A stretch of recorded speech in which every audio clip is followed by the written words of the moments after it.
Welcome to our session. I would like to tell you a little more about what you will listen right in the next minutes. My idea is that I can share with you some insights from the PMO Global Awards 2020.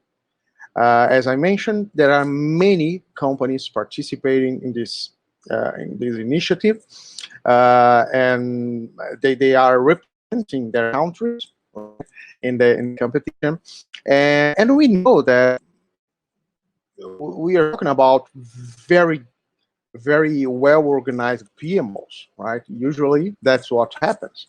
So we have very interesting PMOs. I could say that they are delivering great results, right, for many different companies, and something that I think we ask ourselves is, okay, what do they have in common, right? What are they thinking about the future of the PMOs? What they are planning to do in the next years? How are they dealing with these challenges that we have ahead us, like the COVID, impacts from this big change that we have today in our lives and in our companies. So that's what I want to show you. I want to tell you a little more about what we identified, what we realized as some interesting common points and maybe trends that we observed in these companies, in these PMOs that have been comparing at the PMO Global Awards 2020, right? So uh, I'd like to start talking about something important.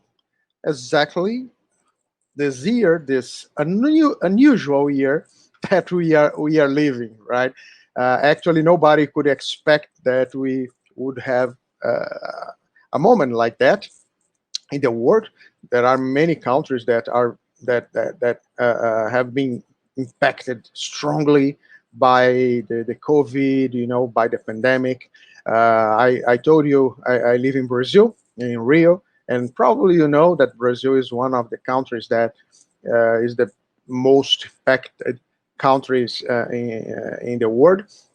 And of course, something like that will impact our companies, will impact our PMOs, right? And anything will be different from now on. So what we have now, really, what every PMO has now is a change. That's what's happening, right?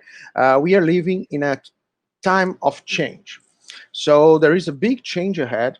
We don't know exactly what what kind of change will will arise, right? But we feel that something will happen.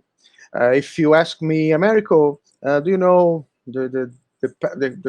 where are we going to?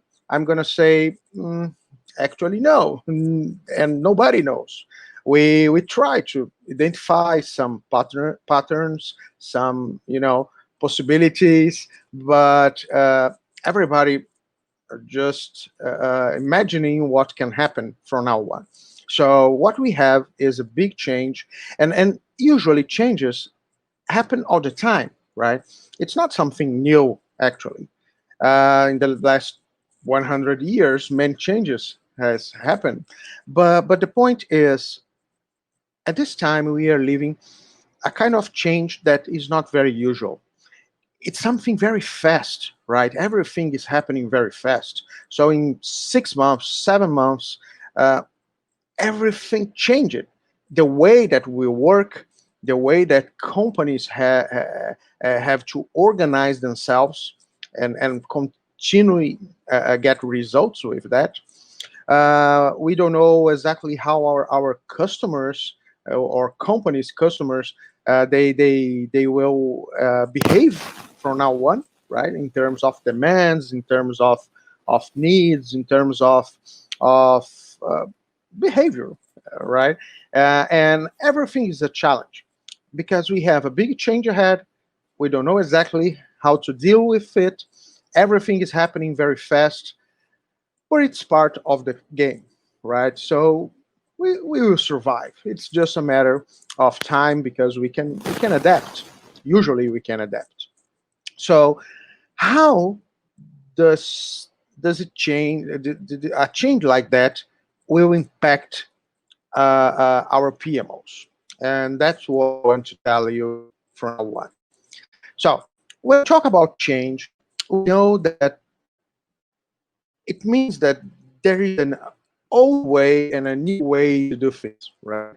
So talking about PMOs, the old way possibly was a kind of PMO that were much more concerned about the technical stuff than generating value for the organization. I'm not saying that there were that all PMOs, before the COVID, they were not concerned about value. But what I'm saying is, it's becoming really difficult for a PMO to survive if you don't understand your role in this new world. That's the point, right? So many things are changing, and maybe in the past, in a very recent past, maybe you could survive some time, right? Even if you couldn't realize what's happening in terms of changing, right, in the world. But from now on, there's no more space for that because companies need to react very fast, and you have to understand your role in the middle of this mess. So there is a new way, and we have to understand that PMOs need to survive, but it's not only a surviving matter. They need to thrive, right? So there are many PMOs that they will not be able to thrive, not even to survive in the middle of all these new challenges. So how can we do that? How can we survive and thrive from now on based on the experience of companies, of PMOs that are doing a very good job? So uh, what we have now ahead of us, we have many different possibilities, different paths. And we also have a fog, right? A big fog. You see the fog, the, the, the background of this image. Uh, and this fog means uncertainty, right? We don't know what will happen. So we have many different possibilities. Many many people they are trying to figure out which path is the correct one, and it's almost impossible in this situation. But possibly it doesn't matter so much. What really matter is you have to make a decision, you have to try, but you have to be able to react. And what I'm saying is, possibly you are not in the best path, that you could but it doesn't matter too much because if you are able to react very quickly, it means that if you see that that's not the way that you should follow, okay, you can move on. You can just try something different. You can adapt. And that's exactly the point. That's one of the most important skills from now on, an ability of adaptation, right? We're going to talk about a little more about that. But what I'm trying to say is successful PMOs, they are moving on and they are trying different things. They are taking risks, right? It's not something easy to do. But one thing really looks, I could say, something usual, or could look like the truth, right? They are not stopped. They are not, just frozen, and waiting for some maybe more safe situation, because there is no safety anymore for anyone. We have to try, we have to take risks, and we have to be able to react and to adapt when we see that there is any other path that we can try, we can follow. That's the most important skill for from now on. And look,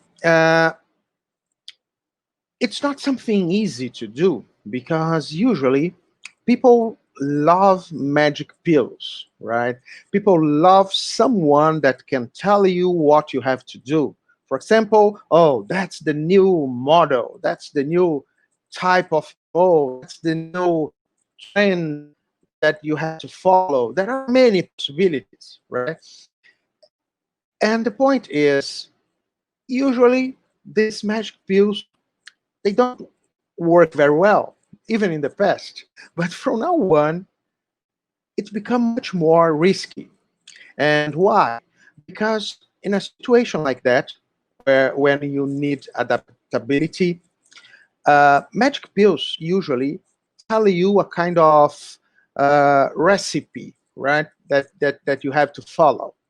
And recipes in moments of uncertainty, usually they don't work very well, because what makes your solution for this unusual moment usually will be something that was created specifically for you, right? Considering your needs, considering what you are living now in your company. So what I'm saying is, magic pills look a very safe solution, right? Because you say, okay, everybody is trying this thing, I'm gonna follow them, right? It's a kind of herd phenomenon, right? But at the end of the day, we see that the results are not really good most of the time, and especially now. So if you believe that there is some kind of magic solution that will solve all your problems or all your PMO problems, or even if you believe that a PMO will solve all your problems, forget it, because it doesn't happen. You have to create some kind of solution that makes sense to you.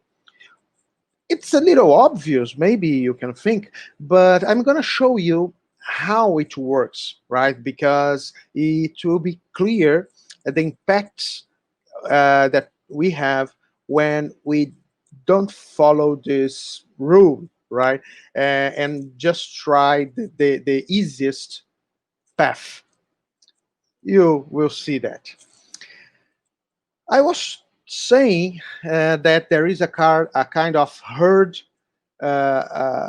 phenomenon, right? So there are many people, there are many companies or many PMOs, right, that are trying to follow the same path. Okay, that's the direction. So now, for now on, every PMO should become agile, for example. Or no, no, no. The new trend is the value management office, or the new trend is the tantric PMO. I don't know. You can choose one, right? The point is, it doesn't matter. It doesn't matter. What makes the difference is not what you are following, because if you are a PMO, you are supposed not to be a follower, but a leader. So you have to create your own path. You have to understand what you need. At the end of the day, you can realize that you are a little agile, a little value oriented, a little tantric, right? It's not a problem at all. Actually, what is really important is that you have to be aware about what you are doing and not only following the herd, right? So you are the yellow one, right? Trying to create something that really makes sense for you, for your company, for your stakeholders. So that's a very strong characteristic that we can see in the most successful PMOs. They are not really concerned about following trendy trendy proposals or models or something like that. They are more oriented to understand what justify their existence, right? And that's exactly the point that we will discuss now. Okay, I'm telling you some initial ideas that we have identified during our competition, and there is something very interesting because one of the things that we did was trying to check uh, which are the most common or the most trendy ideas and interests that we can see in many PMOs that have participated in the competition. Most of them are technical. For example, we have many PMOs investing time, money, people, resources in some topics, for example, like data analytics, remote work. We have something around many PMOs trying something in terms of agility, right? We have also some, I could say, uh, some some topics that are emerging topics such as AI, right? Artificial intelligence, even when people don't know exactly how it will work in the real life, but it's something that looks interesting with a good potential. So there are many different technical topics that today good PMOs, world-class PMOs are considering. But it's very interesting because all of these topics, they are not the final objective of the PMO. What they really are is a kind of something that you will use during your journey to reach your real objective. What I'm trying to say is there are many more ideas, many more concerns that looks much important than all this technical stuff. So what I'm saying is, if you will be agile or not, it's a decision, right? Sometimes maybe you will be agile, sometimes not. Okay, if it makes sense for you, there's no problem. Sometimes you can be more virtual, sometimes not so much because you need to stay close to your customers. Okay, we are talking about two options. Sometimes you can have a little more technology behind your PMO, like tools or like AI, for example, or maybe not. Again, decisions, different paths, and each one will have advantages and disadvantages. That's what happened in our lives, right? We have bonus and onus, depending on the decisions that we make. So these points are not really so important, but there are some points that look really important for successful PMOs. For example, I told you about the ability of React, right? This one, first one that we talked about. There is another one that is understanding that a PMO is an area that behave as a service provider. And service providers have to deal all the time with people, right? And that's exactly the point, because the technique is not your focus. The focus will be people, will be your customers, will be your stakeholders. Possibly you are using the best technique that you can, but if you are not able to deliver perception of value, you are just wasting time and money, right? Because your customers, since you are service provider, your customers, they don't care about the technique that you are using. Usually what they want is some kind of results, some kind of benefits. They have a pain and they expect that you as a PMO can heal them, right? They don't want to be in pain anymore. And that's exactly the point.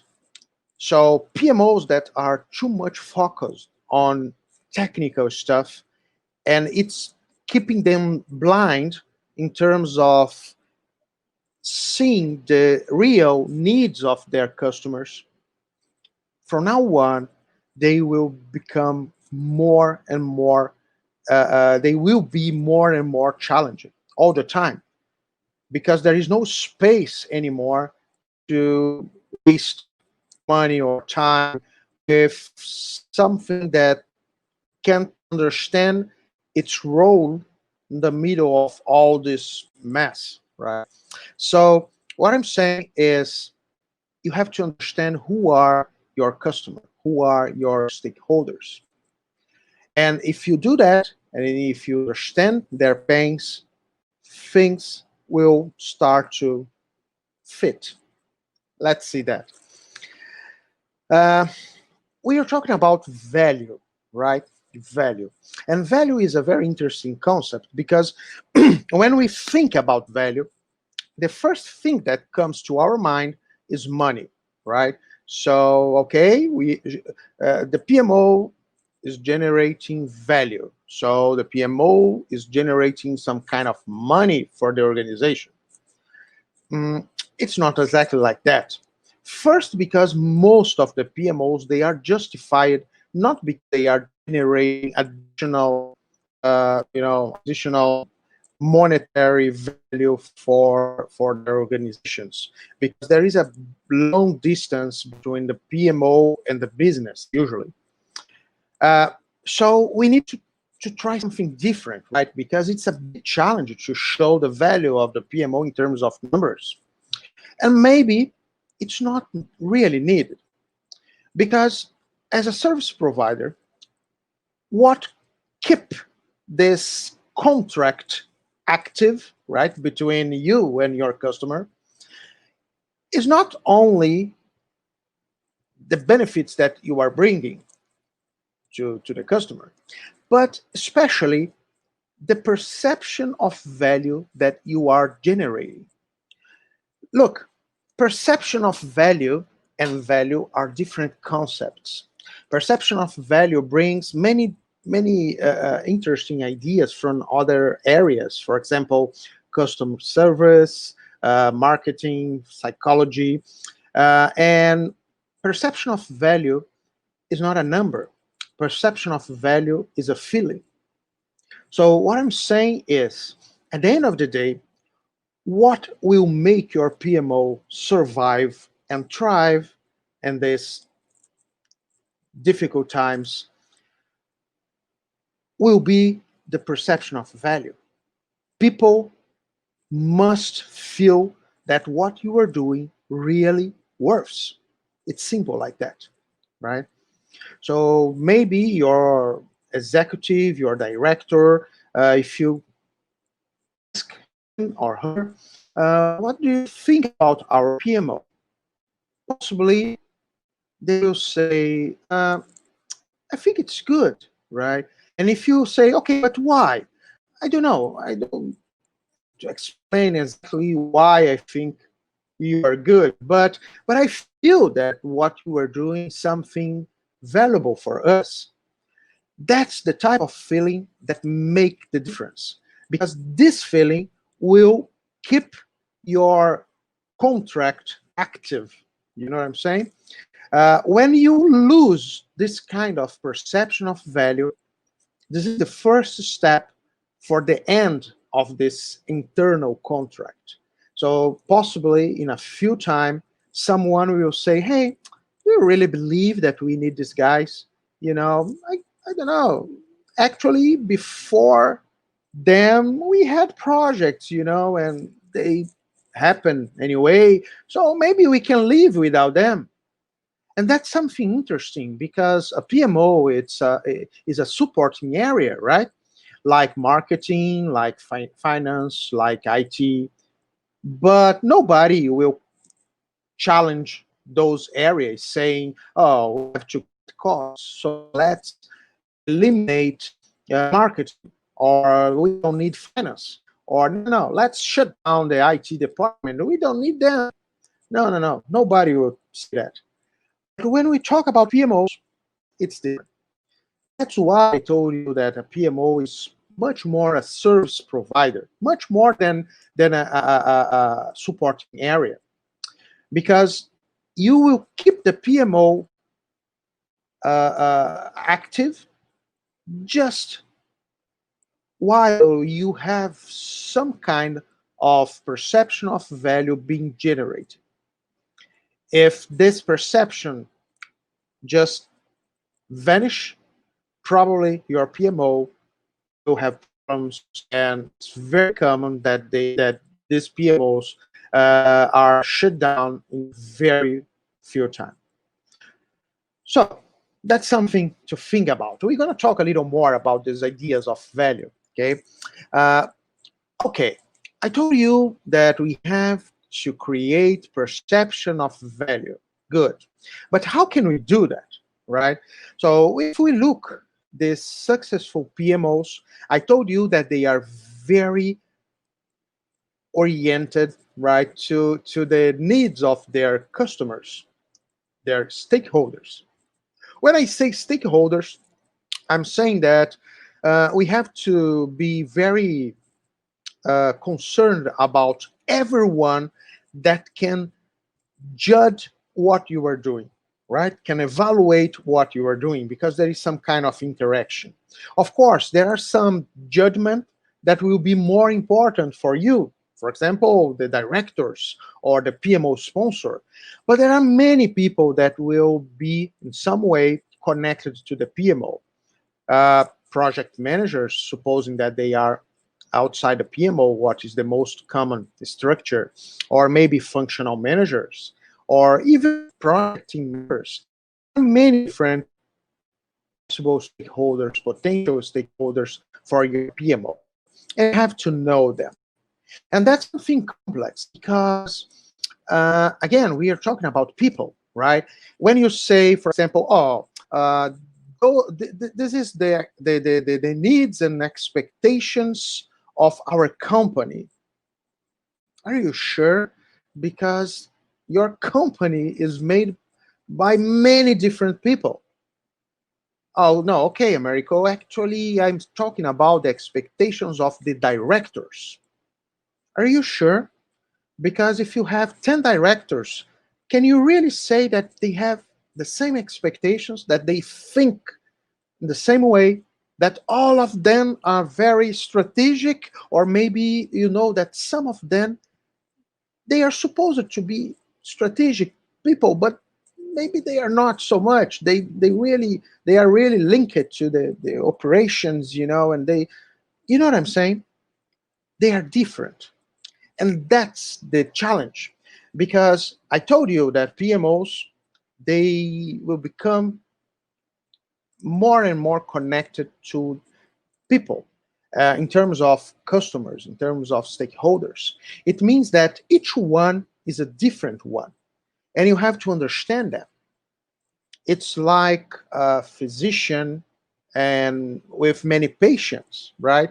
You can't say, oh, all of you will take this medicine from now on, and it's okay. There is only one prescription here. All of you can take the same medicine. No, no, no. You have to understand each different need, each different problem, each different expectation. And that's something interesting, because when we talk about expectations, I usually say that we have a kind of happiness formula, right? And the happiness formula, it is calculated considering two variables. The first variable is the expectations, and the second one is the reality. The reality is what you're doing, in fact, right? So if your reality is at least equal or more than the expectations, it means that there is happiness.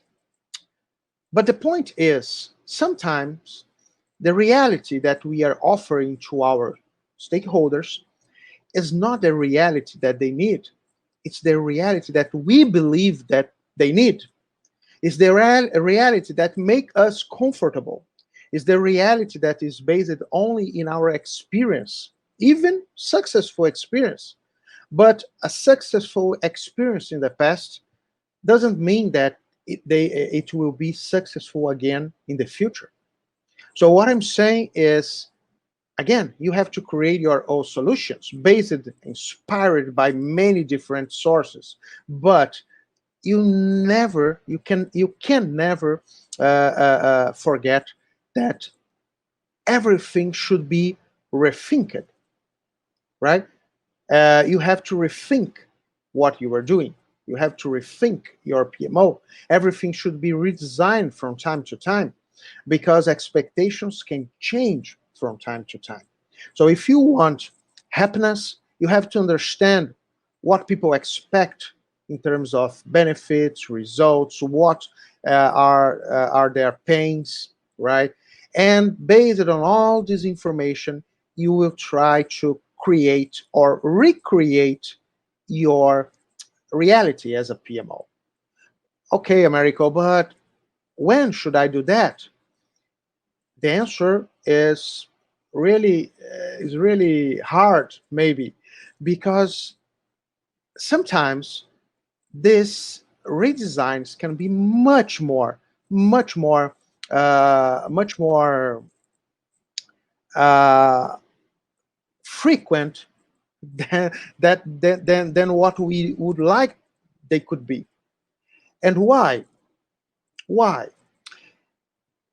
Because changes, we have changes ahead, right? And any time that we have a significant change, it's very possible that we have to rethink our PMO. Let me give you an example, a real example. Uh, 6 months ago, there was a PMO, a very strategic PMO focused on portfolio management, and they were doing a great job, really great job. You know, they presented their work in different conferences around the world. People, just say, "Wow, you are doing a great job," right? And even people in the company, their stakeholders, they were really happy. They feel the value of what that PMO was doing. Okay, the COVID came, and now there is a different scenario. Now the company is living uh, a hell, right? So there is a big financial crisis. They don't know what will be the future of the company. The PMO is there trying to help in some way, but everything has changed. And now the challenges of this company are different. So imagine that you are the manager of this PMO. And today you have a meeting with the president. You go to the president office, and you meet him or her, and you say, "Hey, I'm here. I'd like to show you the portfolio. We have been working on the portfolio for the next 10 years." And the president will tell you, "Hey, I need something different from you now on. From now on, what I need is that you can focus much more on the project delivery. They have to be delivered on time, on budget. That's what I need from you because we are in an emergency time, right? So I need something different from you.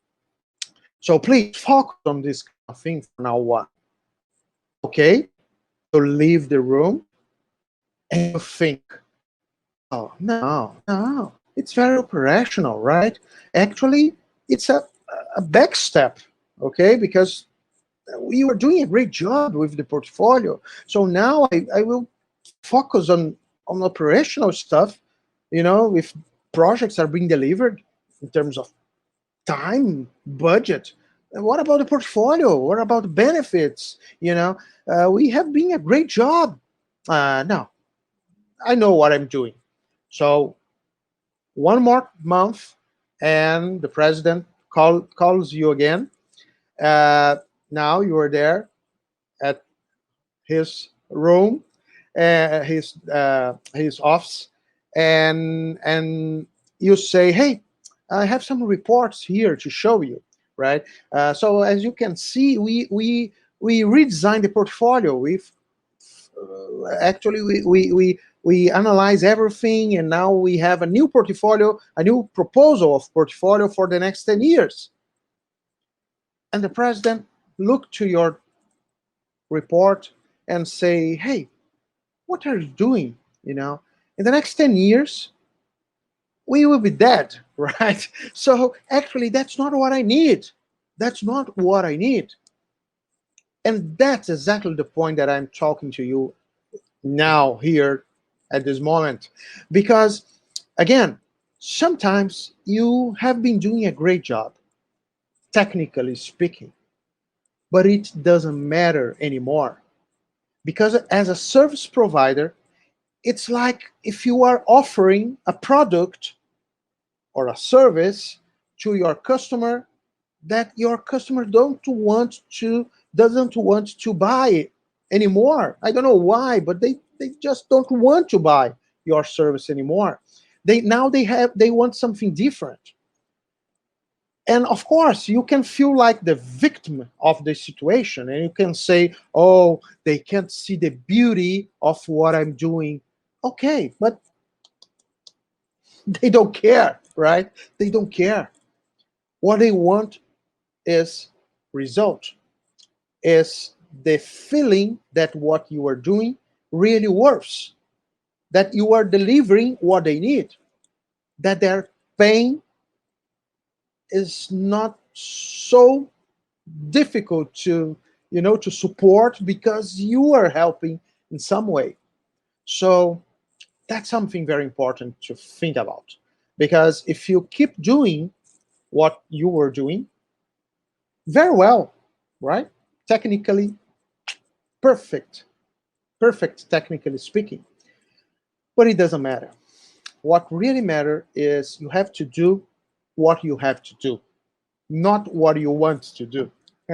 Right? That's the question, right? That's exactly the question. Here in Brazil, we have a kind of saying that if it's not illegal, immoral, and you not get fat, you can do it, right? And that's exactly the spirit. Maybe you have to do something that it's not very usual for PMOs or even for you, but it doesn't matter because that's what you have to do now. And if you don't do this, you will not survive, right? So sometimes we have to adapt, we have to be flexible, we have to create something that can meet expectations, the expectations that we have now. That's it. So what I can tell you that I clearly saw in many PMOs that have been competing this year is this ability to react, is this ability to understand their role, the ability to see that, hey, okay, technique is important, but what they need is something really valuable. And there is no sense to insist in some specific functions or practices that they can't see those things as something valuable for them at this moment, right? At this moment. And what else?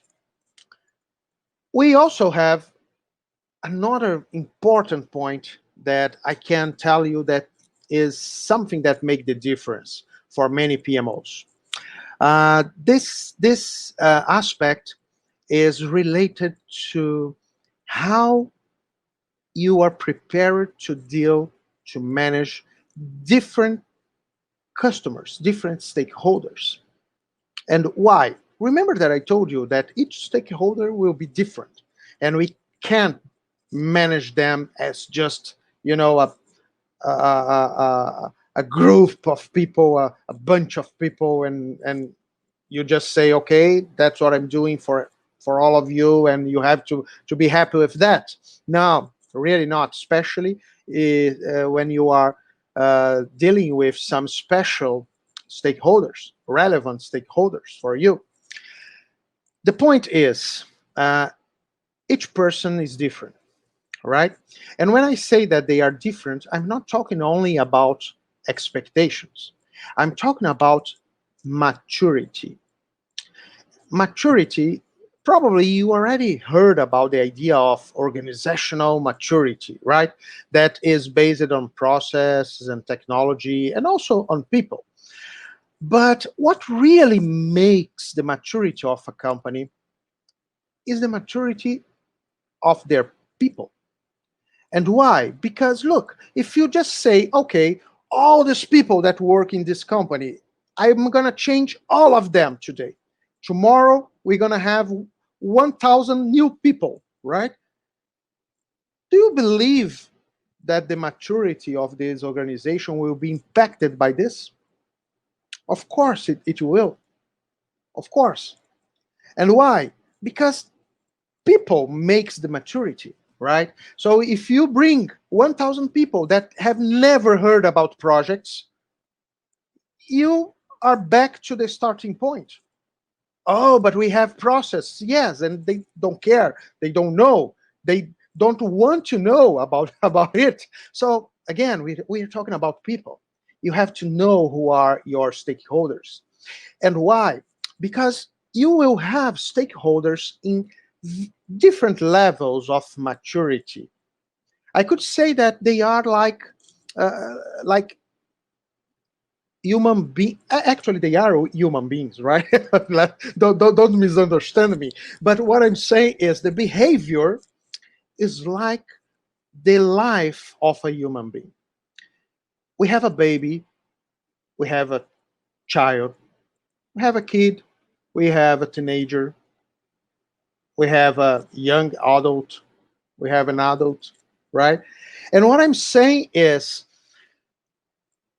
you can't you can't you can't talk to a baby or to a child as you can talk with an adult. So what I'm saying is sometimes, again, you have to adapt. A baby, it's expected that you will be there. You know, you would do things for the baby, or the baby will die. So you could say, oh no, but PMOs, they don't have to prepare the data for the reports because we have to receive the data from the areas. Okay, but the areas of your company are composed by babies. So you can say, no, I don't care about that. Actually, in my job description, is saying that I have to receive the data. Okay, but they are babies. They will never send you the data because they don't know how to do that. So, okay, so it's time to go there. It's time to help the baby, right? And why? Because this baby will grow, will mature. But your role at this moment is to be flexible, to adapt to this situation, right? That's the point. So if you have a kid, you can give more autonomy. You can expect more. If you have a teenager, maybe things will be worse. No, not really. You can expect much more. And of course, you have an adult in terms of maturity. It means that you can say, okay, that's your role, that's your role. So I expect that you can do that. Maybe I can support you, I can help you in some specific things, but it's your role. So what I'm saying is think on your stakeholders over time, because that's something important if you want to deliver perception of value. And remember one more thing. Sometimes you will not be able to make them perceive the value of what you are doing. Why? Because they don't have maturity for that. They don't know that they don't know, right? They don't know that they don't know. And while they are in this situation, they just can't see what could be important for them. It's part of the game, right? So sometimes you have to seed, because in the future you will harvest, but not now. Not now. Maybe now what will make them happy is something much more simple than you could imagine, because they are in the starting, in the initial moments of this maturity journey. So know well who are your customers, what they need, what they expect, what they can see as value, because sometimes there are some things that could be valuable for them, but they can't see that yet because they don't have enough maturity to understand it. It happens all the time, especially with the top executives, especially with that. That's why you see many companies, sometimes big companies, executives that they are not so concerned with things like the portfolio, benefits realization management, things that are absolutely important for their role. But it's not because they really believe that this kind of thing doesn't matter. It's much more because they don't know that they don't know. They can't see that, yet. So your role is seeding, and in the future you will get the results, but you have to plan how everything will evolve, right, for you as a PMO and for the company. And respect, I could say, respect this natural evolution of your customers. And what else? This is a Ferrari, right? Yes, this is my Ferrari. Actually, I took a picture of it. Yeah, I love it, but no, it's not. And but it's a Ferrari, and it's here just because we could say that everybody deserves a Ferrari, right? Or everybody needs a Ferrari. A Ferrari is an icon of sophistication. Of It's something really good, right? A, a best practice if we bring to our PMO area. What I'm saying is sometimes a Ferrari is too expensive considering your real needs.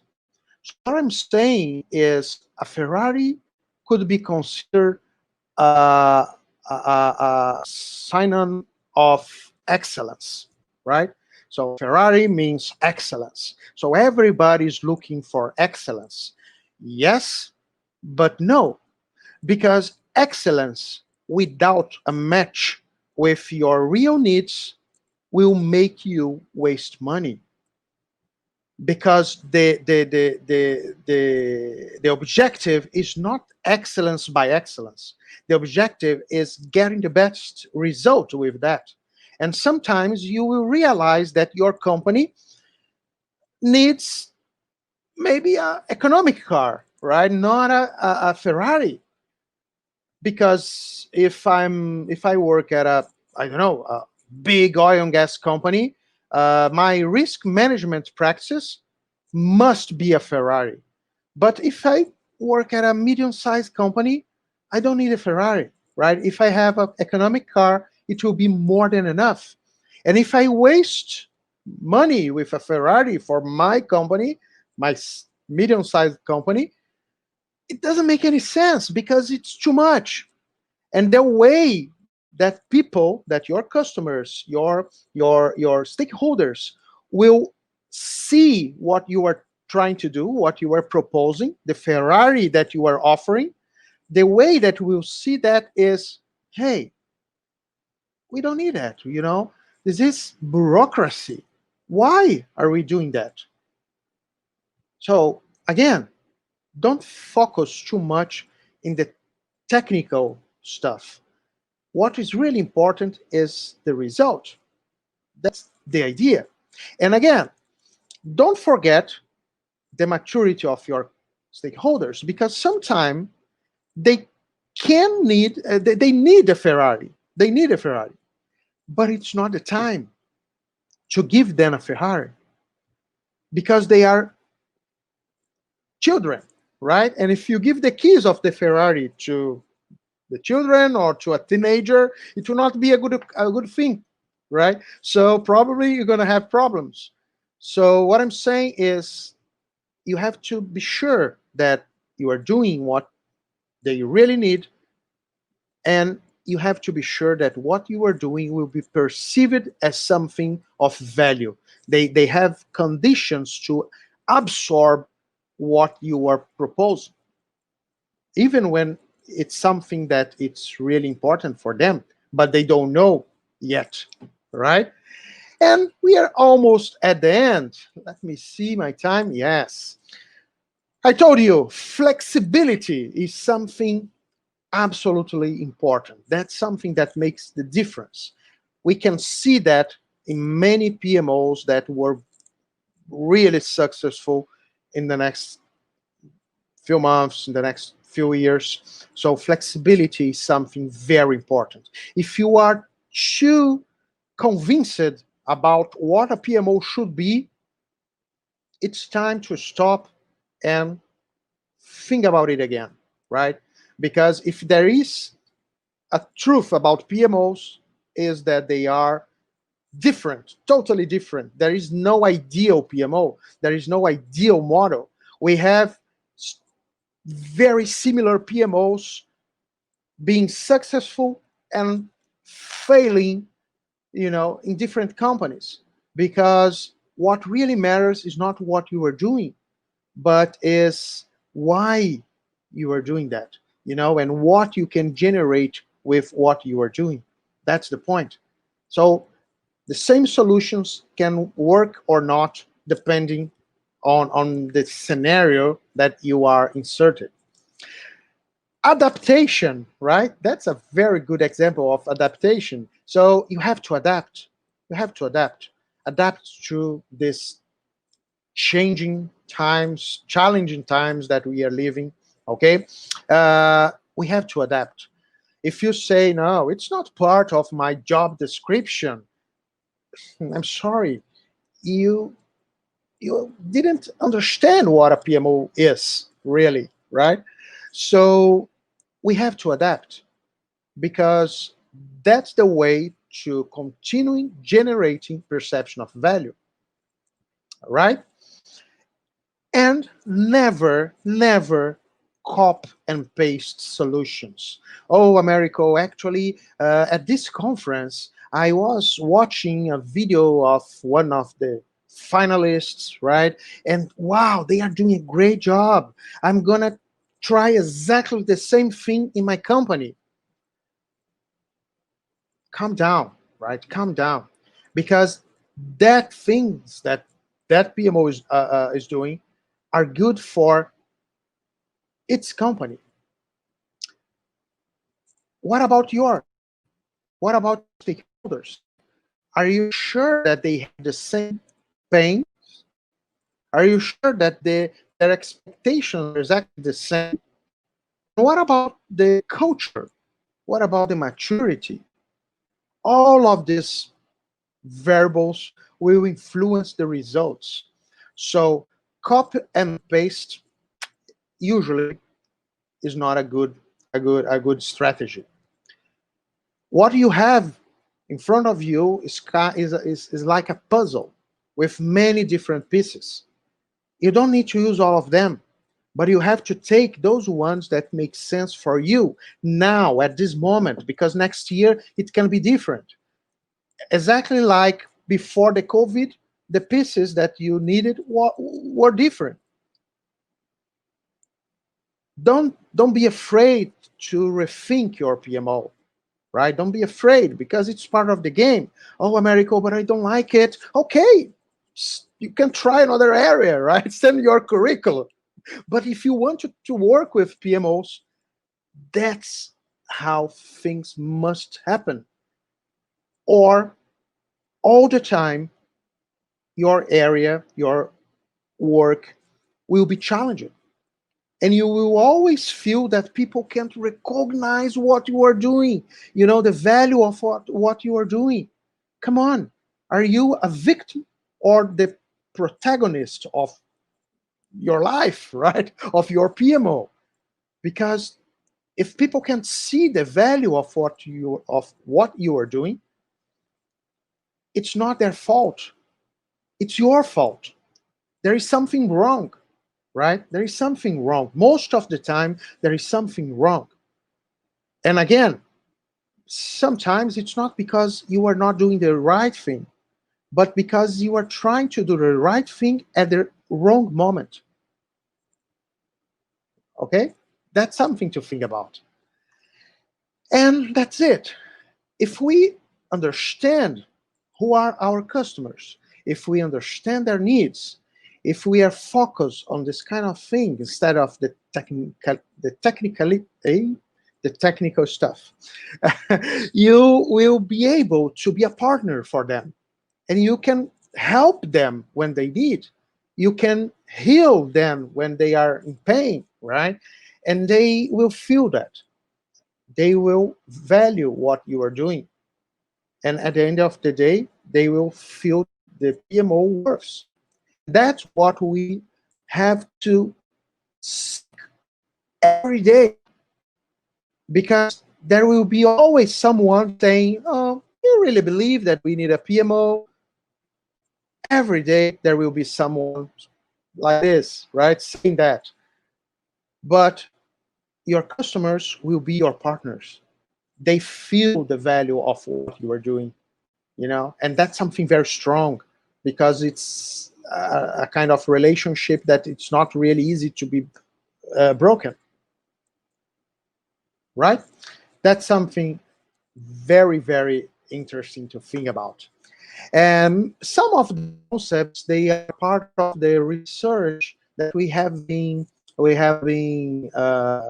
conducting in the last 7 years. It's interesting because many PMOs that participate in this competition, they also use this methodology, named PMO Value Ring. So it's just a connection between that, because it was the first methodology that was created by this methodology was created by the members of our community, seasoned members of our community, and it's focused on the idea of perception of value. That was something new, because usually what you find in terms of PMO methodologies or frameworks, they are very oriented to tell you which PMO should be implemented. This is a model. You have to create a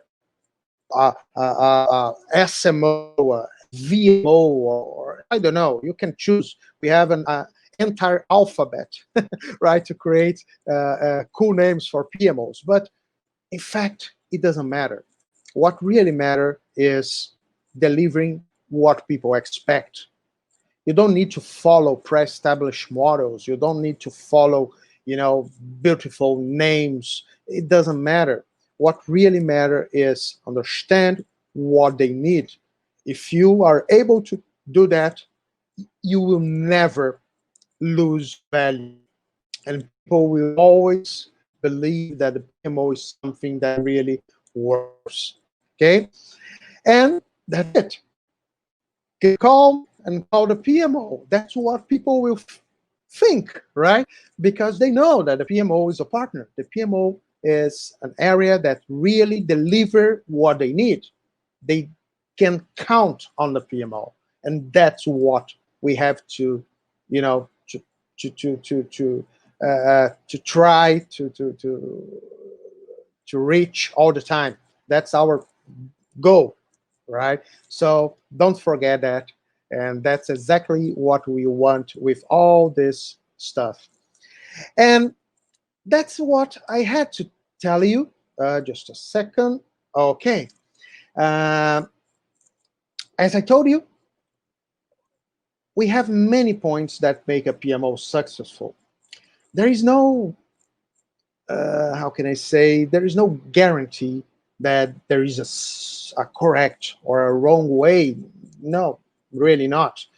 But there are some specific behaviors and that we can see in successful PMO leaders and also in some PMOs. And that's exactly what we have to identify. Because what makes a PMO successful is not its portfolio management process, it's not its PPM tool, it's not because they are using AI or because they have some data analytics. It's not because they are agile or because they are waterfall oriented. It's not because the project managers are part of the PMO or not. No, no, no. Nothing of of this ideas are really something that will make your PMO successful or not, because we have successful and experiences and big failures considering all these options that I told you right now. However, when we see the PMOs that are really successful, I could tell you that all of them are focused on the results, are focused on people. They are really committed to their stakeholders, their customers, much more than the technique, because it's just a detail, right? What you really need is to be there as a partner, is to be there to help, and you have to be open for that. You have to understand that what really matters is what you are doing, what you are delivering, right? And all the rest will exist just to let you perform your role, your real role, that is delivering perception of value for your stakeholders. Okay, so that's it. That's what I have to tell you, and that's what I believe that we are learning from the PMO Global Awards. I'm learning every year. I learned a lot from the PMO Global Awards, and we can see how much all these things that I told you are becoming much more clear and stronger around the world. And so that's it. If there is some kind of advice that I could tell you based on all this experience, that's it. Focus on your stakeholders' needs, and don't forget that perception of value is everything. Maybe you could say, hey, actually, we are losing, we are failing because we are losing support, we are losing sponsorship, right? So our sponsors, they are not our directors, they're not supporting us anymore. And that's why we are failing. No, no. A lack of support, a lack of sponsorship is not the reason of your failure. A lack of support based on everything that we discussed during this session, a lack of support is not the reason of your failure. A lack of support is the evidence, is the consequence of your failure. Think about that. Okay? So, thank you very much. Thank you very much for attending. Now, let me see. It's 4 a.m. Oh, wow, it's beautiful, right? 4 a.m., but no sun yet. It's too early. But it's a great pleasure to be here with you. Of course, I'm very proud about this conference, about the PMO Global Awards, about how it is important for companies, many professionals around the world. It's not only a competition, it's much more than this. It's a learning process. How much we are learning, during this conference from all these fantastic professionals. So the competition is just a detail. Someone should be the winner, but it's not the most important thing. It's cool, but it's not the most important thing. What is really important is that we can learn from that. So don't miss all the sessions. Tomorrow I'm saying October 30th.